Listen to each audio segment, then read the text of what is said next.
first principle in the science of getting rich.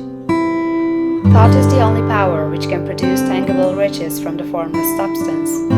The stuff from which all things are made is a substance which thinks, and the thought of form in this substance produces the form. Original substance moves according to its thoughts. Every form and process you see in nature is the visible expression of a thought in original substance. As the formless stuff thinks of a form, it takes that form. As it thinks of a motion, it makes that motion. That is the way all things were created. We live in a thought world, which is part of a thought universe.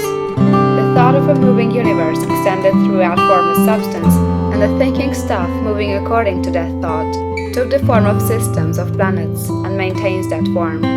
Thinking substance takes the form of its thought and moves according to the thought. Holding the idea of a circling system of suns and worlds, it takes the form of these bodies and moves them as it thinks. Thinking the form of a slow-growing oak tree, it moves accordingly and produces the tree, though centuries may be required to do the work. In creating, the formless seems to move according to the lines of motion it has established.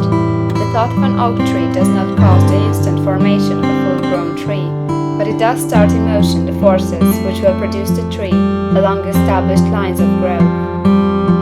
Every thought of form, held in thinking substance, causes the creation of the form, but always, or at least generally, along lines of growth and action already established.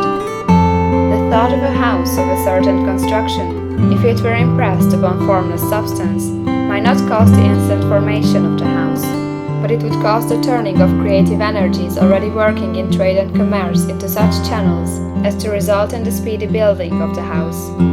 And if there were no existing channels through which the creative energy could work, then the house would be formed directly from primal substance, without waiting for the slow processes of the organic and inorganic world. No thought of form can be impressed upon original substance without causing the creation of the form. Man is a thinking center and can originate thought. All the forms that man fashions with his hands must first exist in his thought. He cannot shape a thing until he has thought that thing. And so far man has confined his efforts wholly to the work of his hands.